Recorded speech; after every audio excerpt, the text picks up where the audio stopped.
That's right, it's time for Drew's News, and if news were bagels, we try to be the everything. And with me at the desk is my toasty little sesame seed, Ross Mathews! Hi, everybody. Hi, Drew. You are a delightful topping, aren't you?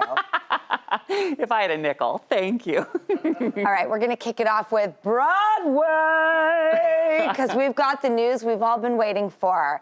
Forbes reports that smash hits Hamilton, Wicked, and The Lion King are all officially reopening on September 14th. And right behind them, yes, right behind these icons is also some super fresh, new, exciting shows.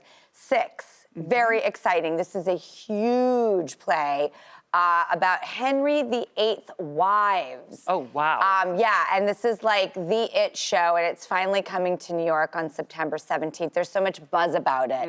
It's bananas. You've got one to talk about. Well, Mrs. Doubtfire, hello, drive-by fruiting.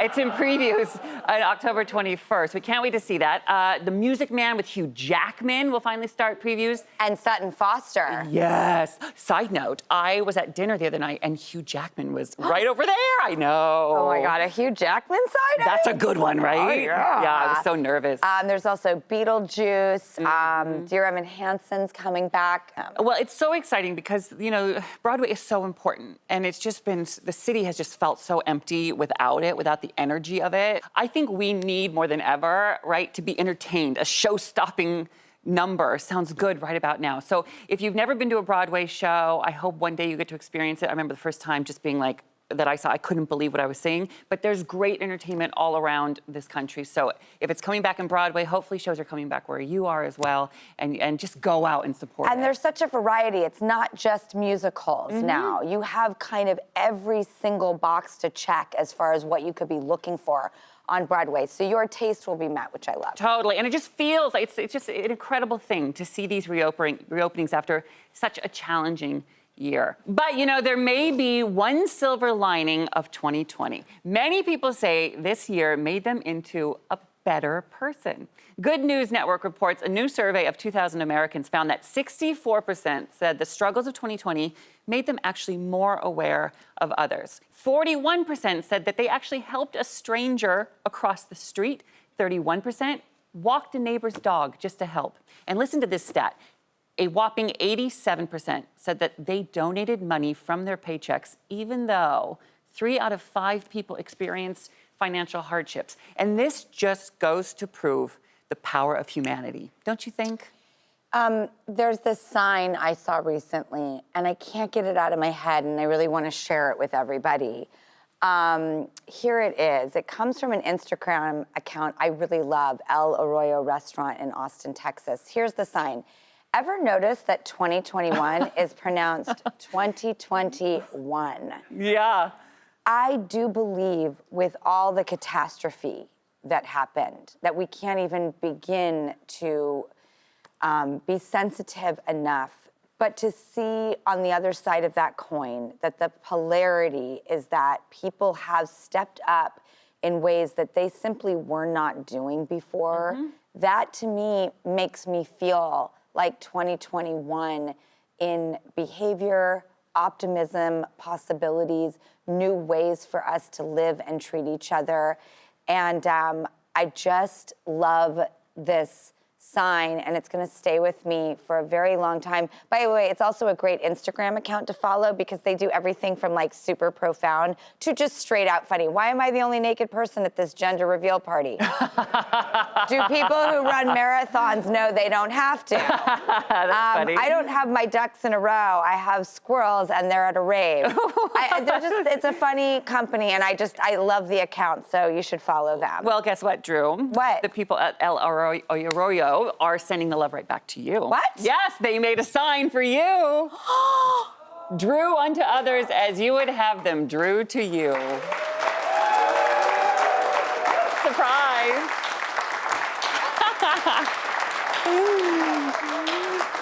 You made it big time. Oh my God, this is such a cool surprise. I love you, El Arroyo. I've been following you all year, and you've brought so much joy into my life.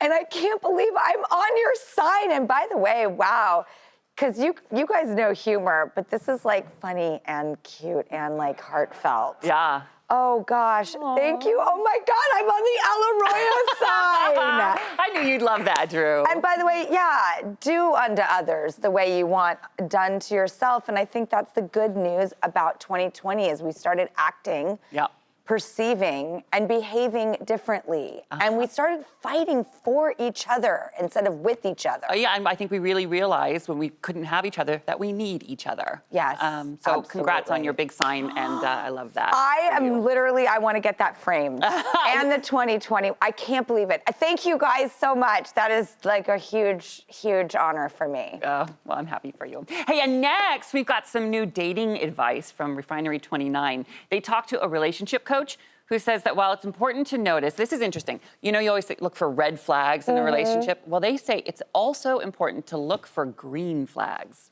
Because sometimes the red flag trigger, it might be a little too itchy, our little trigger finger, right? And I actually had a friend who was just recently dating, was like, oh, I'm just waiting for the red flag. I'm waiting for the thing that's going to show me that he's crazy. And I said, that putting that out there is the worst thing you could do. I agree. Because you're like collecting evidence of how are you going to do me wrong? Well, also like you're just a self-fulfilling prophecy at that point. Totally. So refocusing red flags and looking for green flags. Why is it working? Why is this person good? What do they bring to the table that is beneficial? Well, my best friend, Nan, the almighty Nan, she used to have me do a lot of pros and cons lists. Oh, yeah? And I think that a pros and cons list is a really important thing to do for yourself and for your life. And it falls totally in line with the green flags. And we need to recognize the good in people instead of waiting for the other shoe to drop or talking about the red flags, because I feel like we're so focusing on the red flags more than the green. Totes. But yes, and don't ignore the red flags either, all right? Because people are crazy out there. I'm just saying, it's important to look at the good stuff, but... Well, that's why you make the pros and cons list, because you're not ignoring the red flags, but you might see that there is more good than bad. Yes. And by the way, you're not perfect either. Oh, okay. It's true. Truth bomb. I can't help it. I just think people have crazy expectations when it comes to others, and they don't look at themselves often enough either. We're all a little shuggy, and we need to keep our own side of the street clean. I think relationships should also be easy and fun and give you a ton of pleasure, but I think looking at that balance of the red and green flags will help you see where the imbalance lies. What does shuggy mean? Shuggy is like Yiddish. It means crazy. Okay, good to know. And we are all a little crazy. Some of us more than others. It comes from shugana. Oh, there you go. Thank you for that. So shuggy is like that kind of, it's Yiddish with flair. Thank you. Okay, and finally, this is a very important story. I really find that it's actionable and really important information, and I didn't know it, so I want to share it with everybody else. You may already know this, but if you don't, this is important. Vaccines just got even easier. The Wall Street Journal reports that Uber and Lyft are offering free rides to vaccine sites until July 4th. They've teamed up with the White House as part of President Biden's goal to make sure that 70% of the population has at least one shot by that holiday. And Uber and Lyft hope this also helps bring more people back to work and their apps, and it's full circle, really helping everyone. And in other news, vaccines also have been reported that the CDC has approved the Pfizer vaccine for children ages 12 to 15, and they're going to start out the rollout immediately so that summer camps, summer schools, summer hangs, all of that stuff can start to get back to normal or our new normal sooner than later. Thank so you. Important information. Very important. Thanks, Uber and Lyft. 5 stars.